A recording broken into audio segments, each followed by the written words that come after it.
What's up, folks? Alaska Pin is here, man, and today we're gonna talk about an article from Vice from 2018. So too long ago, long ago, long ago. All right, man. So I'm not gonna put the article in here, but let's gonna have fun with this one. All right, and the article is, "What kind of punk dude over 30 are you? Tell me." Which one? All right. The first one is craft beer brewer. You turn your passion for wasting your life away on drinking into a career at brewery where your beer belly is not a health concern, as your doctor described it, but an impressive resume. You have a big brown beard that always has a bit of foam on the mustache, and you wear flannel shirts with the sleeves rolled up to let the Lucero tattoos poke out. Every January, you request Halloween weekend off so you can go to the fest. You have recommendations for a seasonal IPA if anyone's interested. As you know, I'm no drinker. I don't drink beer at all at the moment, and I haven't drank for a while. You know, when I was a young punk, I drank my part and the others sometimes as well. So I'm not this one. Okay, let's get it on. Animal pin collector. The animal pin craze has hit you hard. You will buy them from any band that sells them, even if you don't really like the band that much. Your denim jacket had just like too many pins on it, but they're great icebreakers at emo night, which you go to every month and is in no way sad. I haven't been in a emo night ever. But that's, you know, I saw the set list and the playlist. It has some fine songs in there. Okay, you even started making your own pins and selling them on Etsy. They all feature that brand of nihilistic millennial irony that's popular right now. One of them is a tombstone that says RIP emotions. And another is the Grim Reaper saying, "Don't at me," you know? And like, to think of it, whoa, this is worrisome. Are you okay? Are you this person? Are you this punk dude? If you are, please get in touch. We can have some talks. I can buy some pins, you know? We can talk a little bit. You need to talk, bro. All right.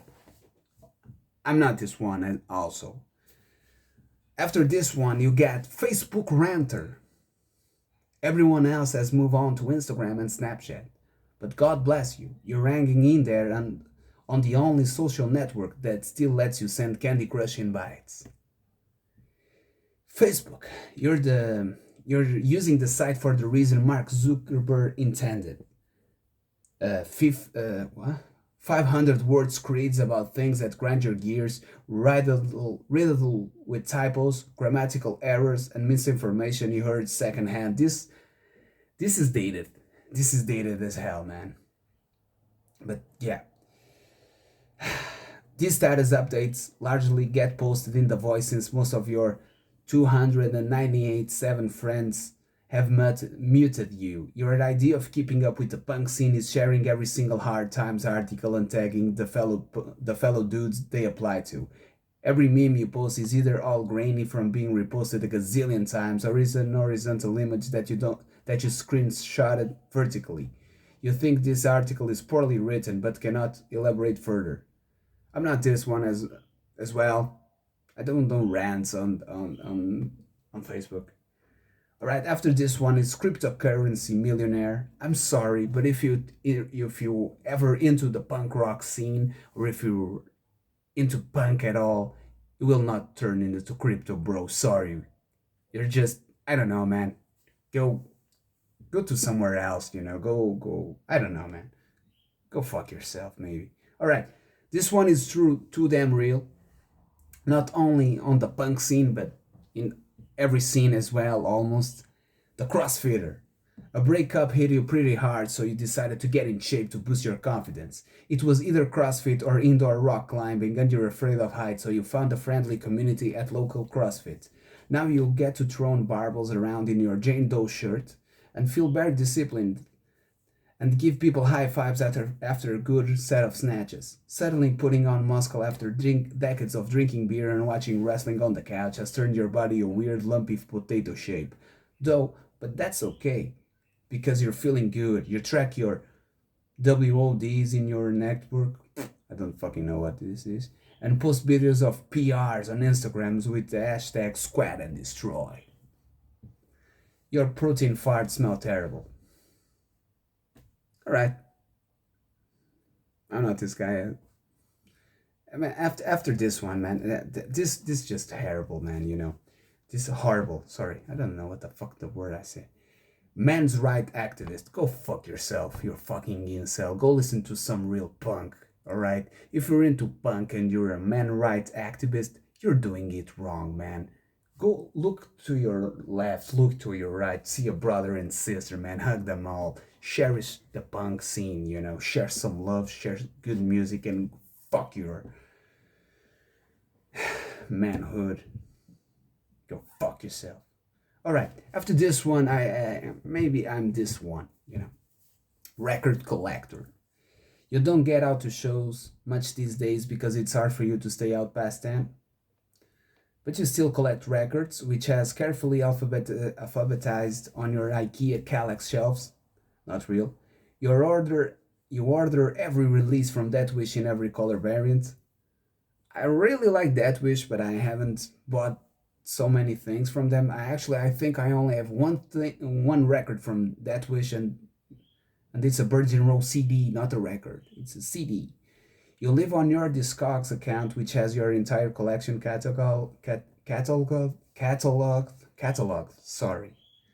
And you have an Instagram account devoted to photos of your rarest 7 inches.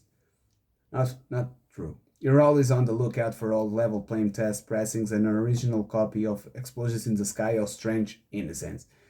Man, I'm really into the record collecting, you know, but I'm not this person. All right, this one is really cool, man. I haven't met nobody who is this person. Pinball slash skee-ball leaguer. You're on a Wednesday night pinball skee-ball league. As in tradition, your team name has some sort of ball spun in it. That's about the extent of this lifestyle.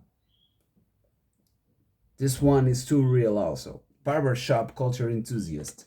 Nothing like getting a nice trim for the weekend at the barber shop that also looks like a tattoo parlor. The place is called something like Handsome Sal's or Gentleman Pete and has one of those old school barbershop poles out front. The interior design scheme is a tasteful black and gold, and they offer you a free PBR when you walk in. An old rockabilly dude works at the front desk. The guy you used to design your shirts when you were in a hardcore band paint the logo on the window, so that's cool. You go there every 2 weeks like clockwork, so your barber knows your usual, a high fade with a hard side part. You have a YouTube channel where you review various pomades. As you know, I like a lot of cultures, you know, and rockabilly is one of my favorite cultures. And I met a guy like in 2014, 15, you know, that showed you how to do a fucking pompadour, you know, and the really cool mustache. And I found out that channel again, like a year or so, and the guy, yeah, he did this, you know, he reviewed pomades and all of that crazy shit. All right, man. After this one, you got DSA advocate, you know, and I haven't, you know, I'm not from America. I'm not from the United States. I don't actually know anyone that is like this, so I'm gonna skip this one. And I know, and this one also is real. Tinder creeper. You're just like that guy who always comes up on Tinder. You got a dog in most of your photos to show off that you're not you are a sensitive guy, and you'll definitely not send a woman 31 unanswered messages ultimate color ugly if she starts ghosting you. Your photos and also casually show off your finger tattoos, and you have no fewer than 3 Philly bands in your Spotify profile. Get a life, you creep. Podcaster. All right. As you know, I had a podcast and I do this kind of stuff, I still record videos, you know. All right. And yeah, it starts with off with what's up folks? You're a podcaster. Okay. That's all right. Thank you. Next one is suburban dad. I met some folks that were parents, and they dress the little kid with misfit stuff and Descendants and Ramones and all that kind of stuff. So, yep. Okay, after this one, you got suspiciously woke ally, and the guy keeps commenting on the human status like, "I'm sorry this happened to you. You're so brave, and would you mind if I share this status?" And yet they will sneak into the DMs and try to have some fun. We know them. We know them. Two to go. Uh, got this one, MMA fan. You got into punk during its mainstream explosion in the late 90s, and now that you've got all the Warp Tour circle pitting out of your system, you can just go back to being a regular old jock. You invite your boys over for UFC pay per views and wear tap out shirts to bed. You are constantly trying to casually play box with people, and it makes them really uncomfortable. We all know a person like this, don't we? I'm not this one. And last but not least, vice employee. The artist life you had imagined for yourself didn't turn out the way you wanted, so you took an office job. But hey, at least it's a cool office job. You get to not shave and wear a drop dead shirt under a cardigan to the office. And yeah, maybe you could achieve more in life and start your own media venture if you really applied yourself. Plus, you wouldn't have to deal with everyone's tired jokes about Vice being edgy. But hey, having health insurance sure is nice. And yeah, man, this is a fun article. It's cool, it's funny. Some things are real, some things are not real, at least in my reality. But tell me, where do you live? This is actually a scene, the men's rights activists, the DSA, I guess it's DSA. Yeah, let me check. The DSA advocates, the right wing punks, and that all weird ass people, MMA fans. I don't know that. All right, I maybe know one or two guys that turn into the MMA stuff after punk, and that's it, man. I really can relate now at the moment with more the the barbershop culture enthusiast, you know. At some point in my life, I wanted to be a barber, but I hadn't got the money. I didn't have the money to go to the barber school. And now I'm record collecting. I really resonate towards that. But tell me, you punk past 30, which one are you? I really want to know. Cheers, folks. Have a nice Saturday night. I'm gonna drink free alcohol free beer, and I don't know, watch Office or something. Cheers, folks.